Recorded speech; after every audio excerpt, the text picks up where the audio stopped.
Student, आपका चल रहा है लेसन नंबर 4 इलेक्ट्रिकल कैपेसिटेंस, जिसमें आज अपन ने क्या देख लिया था, बेसिक जो भी डेफिनेशन थी, ठीक है। कंडक्टर, इंसुलेटर, डाइइलेक्ट्रिक जो आपका होता है उसके आपके टाइप्स देख लिए, पोलर, नॉन पोलर, और उनका बिहेवियर देख लिया, ठीक है। और जो कुछ नेक्स्ट डेफिनेशन थी, जैसे मान लीजिए आपका पोलराइजेशन वेक्टर, ठीक है, लीनियर सेम डायरेक्शनल आपका डाइइलेक्ट्रिक जो होता है वो देख लिया आपने, ठीक है। इसके बाद आज का वेरी इंपॉर्टेंट टॉपिक जहाँ से लेसन की यानी शुरुआत होती है वो है आपका, यहाँ से स्टार्टिंग होगी, तो वो है कैपेसिटेंस ऑफ ए कंडक्टर, ठीक है। तो कैपेसिटेंस होता क्या है इसके बारे में बात करें। ये एक एबिलिटी है, क्या है ये, एबिलिटी, ठीक है। जितना चार्ज ये कोई भी कंडक्टर वो स्टोर कर सकता है, कोई भी आपका क्या है कंडक्टर है, वो जितना चार्ज स्टोर कर सकता है, वो स्टोर करने की जो कैपेसिटी है वो क्या कहलाएगी, कैपेसिटेंस ऑफ कंडक्टर।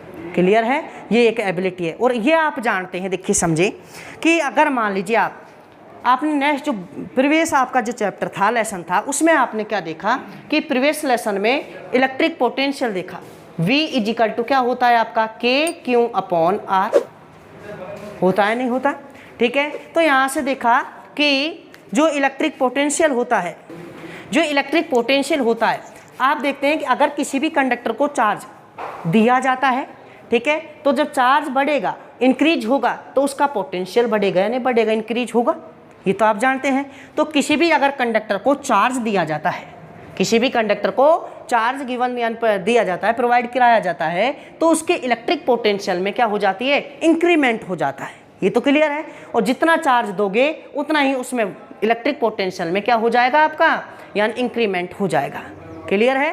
बट ध्यान रखना, किसी भी कंडक्टर को इन्फिनिटी चार्ज नहीं दे सकते, ठीक है। इन्फिनिटी चार्ज देने का मतलब है, अगर उसको इन्फिनिटी चार्ज दे दिया तो बताओ ये बहुत लार्ज अमाउंट में क्या हो गया, चार्ज हो गया।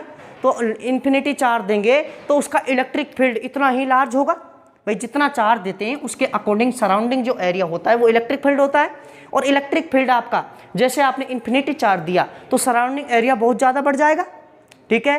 तो बढ़ जाएगा, तो बताओ जो जब एरिया बड़ा हो गया तो उसके जो कहने का मतलब क्या आया, टेंजेंट में या उसके स्पर्श में जो भी आपके पार्टिकल आए वो क्या हो जाएंगे, आयनाइज्ड हो जाएंगे, ठीक है। जिससे क्या हो जाएगा, जो इलेक्ट्रिक फील्ड है आपका एक तरह से लीकेज हो जाएगा, किसमें, जो एयर पार्टिकल्स हैं उसमें लीकेजिंग सिस्टम बन जाएगा आपका, जिससे उसका लॉसेज हो जाएगा। तो इसलिए हम किसी भी कंडक्टर को क्या नहीं देते, इन्फिनिटी चार्ज नहीं देते। उसकी एक यानी क्या होती है, क्रिटिकल लिमिट होती है, उस लिमिट तक क्या देते हैं हम, यानी चार्ज उसको प्रोवाइड कराते हैं, क्लियर है। बट ये तो आपने यहाँ से लास्ट रिजल्ट देखा कि अगर किसी भी कंडक्टर को चार्ज प्रोवाइड कराया जाता है तो उसके इलेक्ट्रिक पोटेंशियल में क्या हो जाती है, यानी इंक्रीमेंट हो जाता है। कहने का मतलब लास्ट एंड फाइनल स्टेप क्या है कि किसी भी कंडक्टर का electric potential directly proportional to electric charge. आ गया समझ में, ठीक है। तो देखिए सबसे पहले तो अपन डेफिनेशन लिखेंगे। मैंने क्या बताया, कैपेसिटेंस की डेफिनेशन क्या बताई आपको, किसी भी कंडक्टर को, कोई भी कंडक्टर है वो जितनी एबिलिटी रखता है स्टोरिंग चार्ज की, ठीक है। कोई भी कंडक्टर जितना चार्ज स्टोर कर सकता है वो storing capacity is called capacitance of conductor, ठीक है। तो डेफिनेशन देखिए, डेफिनेशन में क्या लिखेंगे, the ability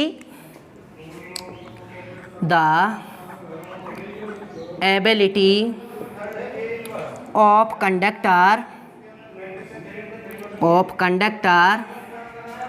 to store charge,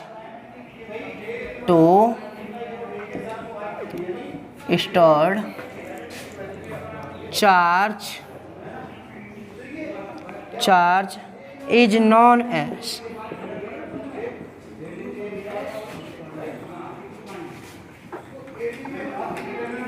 capacitance of conductor। बताओ समझ में आ गया। देखिए डेफिनेशन क्या लिखी, the ability of conductor to store charge, ठीक है, is known as capacitance of conductor. Next देखिए, आपको अभी मैंने क्या बताया, अगर किसी भी कंडक्टर को चार्ज प्रोवाइड कराया जाता है तो उसका इलेक्ट्रिक पोटेंशियल क्या हो जाता है, इंक्रीज हो जाता है। तो इस लाइन को भी लिख देता हूं मैं, the electric potential electric potential of conductor is raised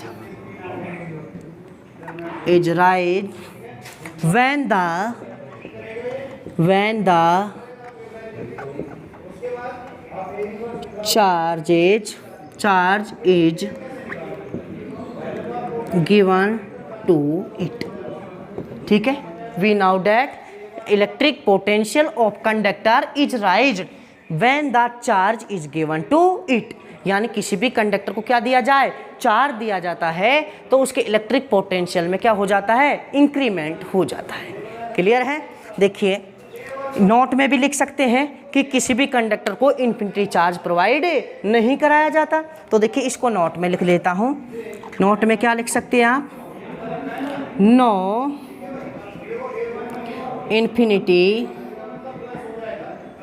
infinity charge is given to a conductor.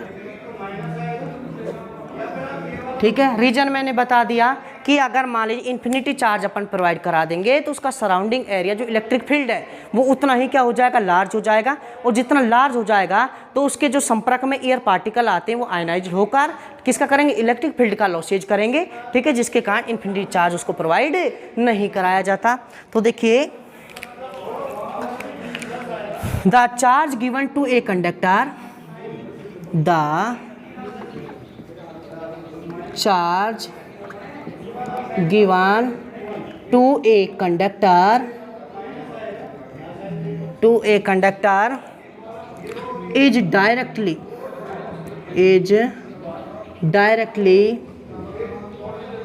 proportional to the increase in its voltage।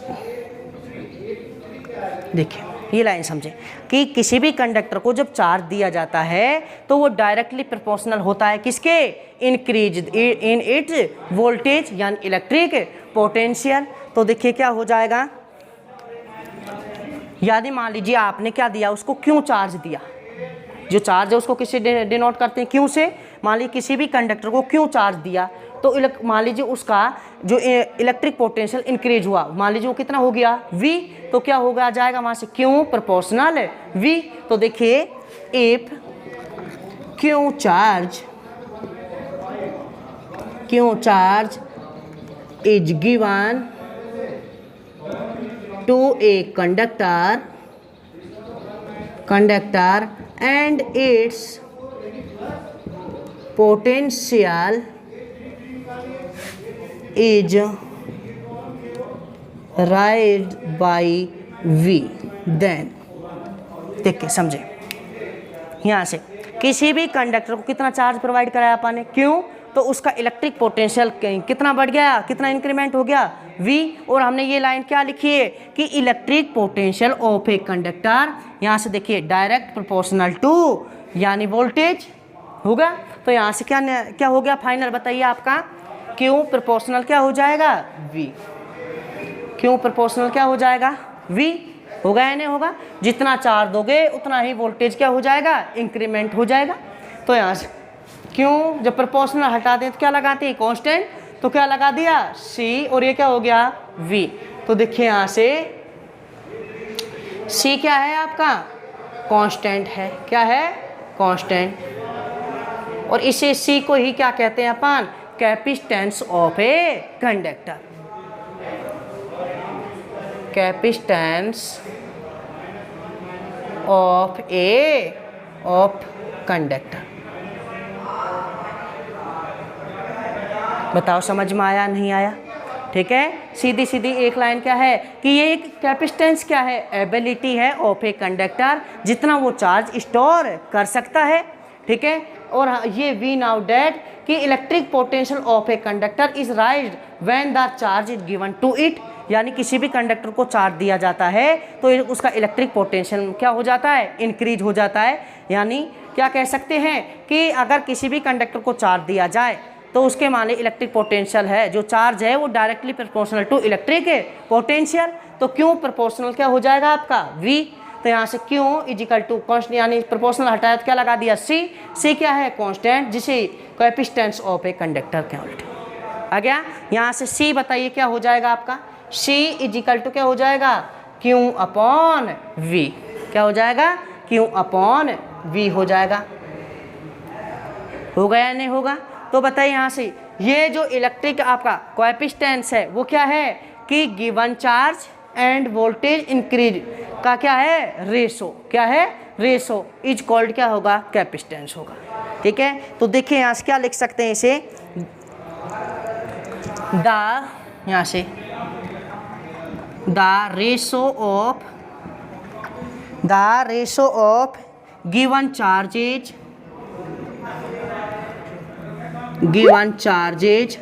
And increasing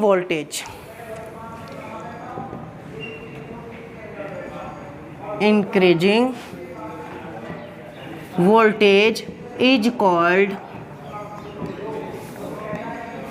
capacitance of conductor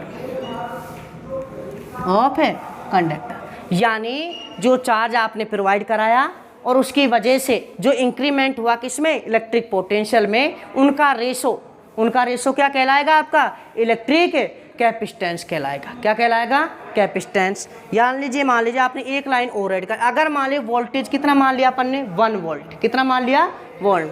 तो देखिए if V is equal to 1 volt then क्या हो जाएगा C equal to क्या हो जाएगा Q। हो गया नहीं होगा। ठीक है। तो ये क्या है Q वह अमाउंट है चार्ज का, वह अमाउंट जो वोल्टेज में कितना इंक्रीमेंट कर दे 1 वोल्ट कर दे, तो वो amount of charge is called capacitance of conductor. ठीक है। यानी अमाउंट ऑफ चार्ज, ठीक है, विच इंक्रीमेंट वोल्टेज कितना 1 वोल्ट, कितना 1 वोल्ट। तो जो अमाउंट ऑफ चार्ज वही क्या होगा आपका कैपेसिटेंस ऑफ कंडक्टर। हो गया नहीं होगा। तो देखिए नेक्स्ट डेफिनेशन क्या बनेगी इसकी। तो देखिए नेक्स्ट डेफिनेशन लिख सकते हैं अपन, amount of charge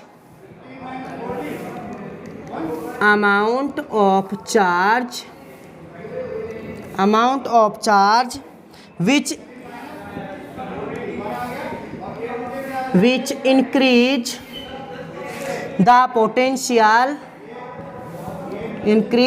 potential of a conductor by 1 volt is called capacitance of conductor।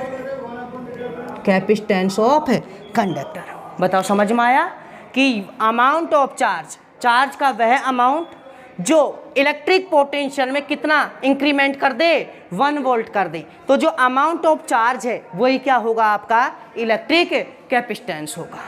होगा या नहीं होगा। तो देखिए पूरा बेसिक डेफिनेशन ये बनी, जितनी भी डेफिनेशन बनाई। पहली डेफिनेशन तो क्या है कि the ability of a conductor to store charge is known और capacitance of a conductor. Clear है।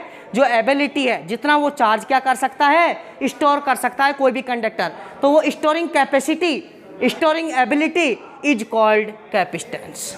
क्लियर है। और ये वी नाउ डैट कि इलेक्ट्रिक पोटेंशियल है, अगर किसी भी कंडक्टर को अपन चार्ज प्रोवाइड कराते हैं तो उसका इलेक्ट्रिक पोटेंशियल क्या हो जाता है इंक्रीज हो जाता है।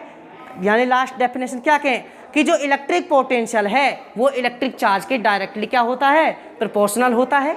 यानी क्या कह सकते हैं क्यों प्रोपोर्शनल V। अगर किसी कंडक्टर को क्यों चार्ज अपन ने प्रोवाइड कराया तो उसका मान लीजिए वोल्टेज में इंक्रीमेंट कितना हो जाता है V हो जाता है, तो क्यों प्रोपोर्शनल V। तो क्यों बराबर क्या हो जाएगा CV। C क्या है यहाँ कांस्टेंट, जिसे क्या होंगे कैपेसिटेंस ऑफ ए कंडक्टर।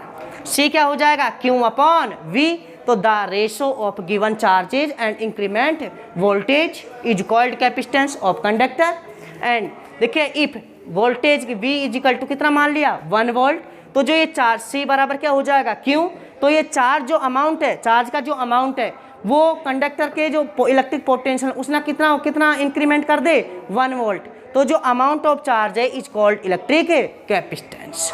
ये डेफिनेशन जितनी बन सकती थी वो मैंने बता दिया आपको। क्लियर है? नेक्स्ट देखते हैं। देखिए नेक्स्ट अपन देखेंगे, अगर ग्राफ से बात करें या इसके यूनिट और डायमेंशन की बात करते हैं।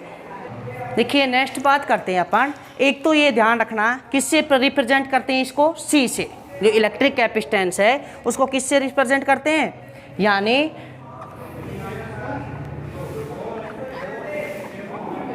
इलेक्ट्रिक या इलेक्ट्रिकल कैपेसिटेंस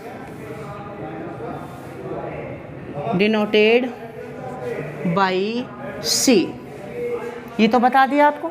और एक ये ध्यान रखना, ये क्या है आपकी स्केलर क्वांटिटी है। क्या है ये? स्केलर क्वांटिटी है।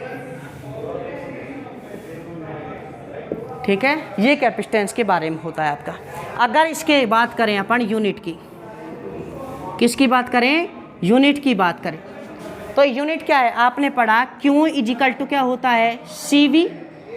Q इजिकल टू क्या पढ़ा, CV। C इजिकल टू क्या हो जाएगा आपका, Q अपॉन क्या हो जाएगा, V। ठीक है, तो यहाँ से बताओ कि आपका Q को किस में क्या होता है आपका, कूलाम। क्या होता है, कूलाम। ये इलेक्ट्रिक पोटेंशियल किस में फाइंड आउट होता है, वोल्ट में। तो क्या हो गया, कूलाम पर वोल्ट। इसको मिलाकर कहते हैं अपन फैराड। क्या कहते हैं, फैराड। ध्यान रखना फैराडे अलग है और फैराड अलग है। ठीक है, जो चार्ज का यानी यूनिट होता है सबसे बड़ा वो फैराडे होता है, बट इलेक्ट्रिक कैपेसिटेंस का जो यूनिट होती है वो क्या होती है, फैराड होती है। तो ऐसा यूनिट क्या आई आपकी, क्या आई ऐसा यूनिट, या एमकेएस में बोले तो क्या होती है आपकी, फैराड होती है। क्या होती है, फैराड। क्लियर है? नेक्स्ट समझे कि अगर हमारे सीजीएस में बात करें, किस में बात करें, सीजीएस में, तो सीजीएस सिस्टम में बात करेंगे तो इसका जो यूनिट होगा वो होगा स्टेट फैराड। क्या हो जाएगा, स्टेट फैराड। सीजीएस में जो यूनिट होगा वो क्या होगा, स्टेट फैराड होगा। और आप ध्यान रखना 1 फैराड बराबर, 1 फैराड इजिकल टू ये होता है 9 × 10⁻11 स्टेट फैराड। स्टेट फैराड, ये आपको याद रखना है कि सीजीएस सिस्टम में इसका जो यूनिट होगा वो क्या होगा, स्टेट फैराड होगा। और 1 farad equal to 9 × 10⁻11 statfarad. तो ऐसा ही क्या होगा आपका फैराड, जिसको एफ से डिनोट करेंगे। किससे डिनोट करेंगे, एफ से। ठीक है, अगर एम के एस में कूलाम पर वोल्ट भी होता है। ठीक है, तो ये ध्यान रखना फैराड इसका बहुत लार्जर यूनिट है। ठीक है, इसका एक बड़ा मात्रा क्या है, फैराड। इसलिए अपन क्या यूज करते हैं, माइक्रो फैराड, पिको फैराड, मिली फैराड, नैनो फैराड, ये अपन यूज करते हैं। ठीक है, तो यानी क्या लिख सकते हैं कि जो फैराड होता है, क्या होता है कि जो फैराड होता है, फैराड होता है वो क्या है आपकी लार्ज यूनिट है। क्या आपकी लार्ज यूनिट है। तो हम क्या यूज करते हैं, क्या यूज करते हैं बताइए, मान लीजिए मिली फैराड। क्या यूज करते हैं, milli farad, micro farad, pico nano farad या पिको फैराड, पीएफ। क्लियर है? तो यानी ये क्या है, फैराड है वो एक लार्ज यूनिट है। सो उनकी जगह क्या यूज करते हैं अपन, milli farad, micro farad, nano farad and pico farad. ठीक है, यहाँ से 1 मिली फैराड इजिकल टू क्या होता है आपका, मिली का मतलब 10⁻³ और फैराड हो जाएगा। हो गया, यानी स्मॉल यूनिट हो गया। नेक्स्ट माइक्रो फैराड का मतलब कितना हो जाएगा आपका 10⁻6 फैराड। पिको या नैनो फैराड का मतलब कितना हो जाएगा 10⁻9 फैराड। नैनो का मतलब 10⁻9। और नेक्स्ट पिको फैराड का मतलब कितना हो जाए 10⁻12 फैराड। आया समझ में, नहीं आया? ध्यान रखना जो फैराड होता है एक लार्ज यूनिट है। सो क्या यूज करते हैं अपन, milli farad, micro farad, nano farad and pico farad. इनका मतलब मैंने समझा दिया आपको। नेक्स्ट समझें, C इजिकल टू आपका ये होता है Q अपॉन V।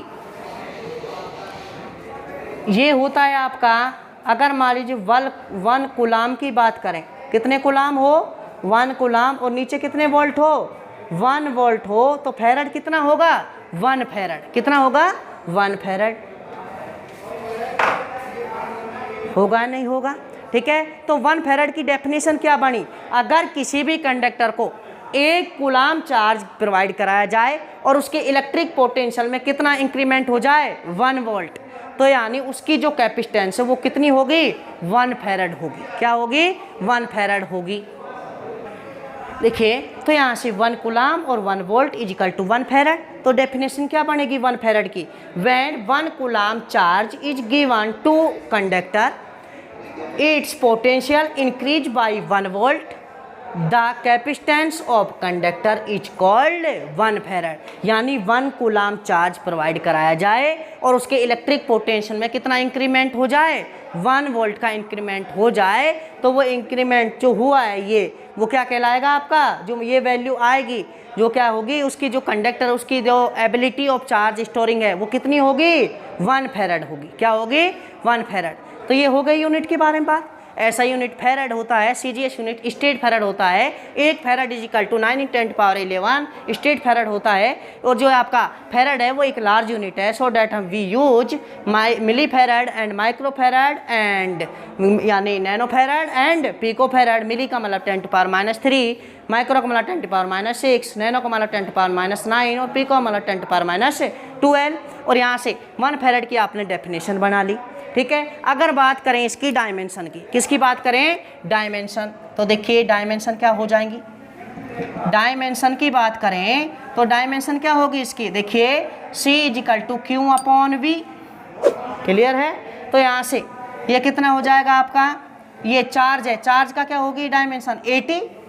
नीचे ये क्या होता है, W अपॉन जो इलेक्ट्रिक पोटेंशियल होता है वो क्या होता है, वर्क डन अपॉन क्या होता है, चार्ज। तो वर्क किया क्या होगी, mL2T-2। और नीचे क्या आ जाएगा, चार्ज की कितनी होगी 80। ये कहाँ चल जाएगा, ऊपर। तो कितना हो जाएगा A²T² अपॉन mL2T-2। फाइनल क्या हो जाएगा m-1 L-2 और -2 कितना हो जाएगा 4। और कितना हो जाएगा ये A, कितना हो जाएगा आपका A²। ये क्या हो जाएगी, इसकी डायमेंशन हो जाएगी। आया समझ में, नहीं आया, ये क्या हो जाएगी इसकी डायमेंशन। अगर मान लीजिए ग्राफ की बात करें तो देखिए ग्राफ कैसे बनेगा, ग्राफ और समझा देता हूँ। डायमेंशन समझ में आ गई, ठीक है। चार्ज की डायमेंशन 80 और ये जो आपका इलेक्ट्रिक पोटेंशियल होता है वो क्या होता है, वर्क अपॉन क्या होता है, चार्ज। तो यहाँ से रखिए, ये ऊपर गया तो A²T², ये यहाँ से क्लियर हो गया, ठीक है। अगर ग्राफ की बात करें तो देखिए ग्राफ क्या कहता है, इसका ग्राफ की बात करें किस किस के बीच में, Q और V के बीच में। तो देखिए V नाउ डैट Q बराबर क्या होता है आपका CV, होता है नहीं होता। इसके किसे, ये क्या लिखा है, Y बराबर mx plus C। C equal to कितना है यहाँ 0, ठीक है। तो यहाँ m की वैल्यू कितनी होगा, m की जगह क्या लिखा हुआ है आपका C, लिखा है नहीं लिखा, ठीक है। यानी क्या है, यहाँ से Q बस प्रोपोर्शनल क्या हो गया V, ठीक है। तो ग्राफ आएगा वो आपका क्या आएगा, एक लाइन पर आप क्या ले लें भाई, V ले लें, और एक लाइन पर क्या ले लें आपका C, वो ले लें V। तो बताइए यहाँ से क्या हो जाएगा आपका, इस ये कौन सा अक्ष है आपका X अक्ष, ये कौन सा है आपका Y अक्ष। इस पर मान लीजिए आपने Q लिया और इस पर आपने क्या लिया, V लिया। क्लियर है। तो देखिए दोनों प्रोपोर्शनल है, या Y बराबर mx है, तो एक स्ट्रेट लाइन है, तो ये आपकी क्या हो गई, स्ट्रेट लाइन हो गई। आया समझ में, नहीं आया। ये क्या है आपका थीटा, क्या हो गया थीटा। अगर मान tan थीटा की बात करें इसमें, तो tan थीटा क्या होता है आपका, बताइए। tan थीटा होता है आपका परपेंडिकुलर अपॉन बेस। परपेंडिकुलर कितना है आपका Q, क्या है Q, और बेस कितना है आपका, ये V है, और ये क्या है आपका Q। तो ये कितना हो जाएगा Q अपॉन V। और यहाँ से देखिए Q अपॉन V, C बराबर क्या है Q अपॉन V। तो यहाँ से क्या हो जाएगा इजिकल टू C, क्या हो जाएगा C हो जाएगा। तो बताओ यहाँ से ये C हो गया आपका, ग्राफ से। ये है क्या कि जो ये क्या है, थीटा क्या बोला जाता है, स्लोप बोला जाता है। थीटा क्या कहते हैं अपन, स्लोप कहते हैं या ग्रेडियंट कहते हैं, स्लोप कहते हैं या ग्रेडियंट कहते हैं। तो बताओ यहाँ से फाइनल क्या आ गया आपका कि the slope of Q V graph gives capacitance. बताओ समझ में आया नहीं आया। जो क्या है ये स्लोप है, क्या है ये स्लोप बोले या दूसरा नाम क्या होता है ग्रेडियंट बोले, क्या बोले ग्रेडियंट। ठीक है, तो स्लोप क्या होता है टेन थीटा, टेन थीटा क्या होगा क्यू अपॉन वी, इसको क्या कहते हैं सी। तो क्यू और वी ग्राफ का जो स्लोप है वो हमें क्या प्रोवाइड करा जाता है, वो क्या प्रोवाइड कराता है कैपेसिटेंस, क्या प्रोवाइड कराता है कैपेसिटेंस प्रोवाइड कराता है। ठीक है, तो अपन ने क्या क्या पढ़ा इसमें कि एक तो डेफिनेशन देखी, क्या देखी डेफिनेशन। ठीक है, जो एबिलिटी होती है चार्ज की स्टोरिंग की, वो एबिलिटी क्या कहलाती है आपकी कैपेसिटेंस होगी, क्या होगी कैपेसिटेंस। नेक्स्ट क्या होगा आपका कि उसमें मैंने ये बताया कि जो आप किसी भी कंडक्टर को चार्ज प्रोवाइड कराते हैं तो उसके इलेक्ट्रिक पोटेंशियल में क्या हो जाता है इंक्रीमेंट हो जाता है। अर्थात ये कहें आप कि अगर किसी भी कंडक्टर पर चार्ज प्रोवाइड कराया वो directly proportional to electric potential, Q proportional V, वहाँ से प्रोपोर्शनल हटाया कांस्टेंट लगाया, क्यू इजिकल टू क्या हो गया सी वी। तो ये सी इजिकल टू क्या हो जाएगा क्यू अपॉन वी, जो सी है उसको क्या कहते हैं अपन इलेक्ट्रिक कैपेसिटेंस कहते हैं। Q equal to Q upon V, the ratio of given charges and increment electric potential is called electric capacitance. ठीक है, नेक्स्ट अपन ने बात करी इसकी डायमेंशन की और यूनिट की बात कर ली, ये ग्राफ से इसका एनालिसिस कर लिया। ठीक है, नेक्स्ट अपन जो बात करेंगे वो नेक्स्ट वीडियो में करेंगे। Thank you so much.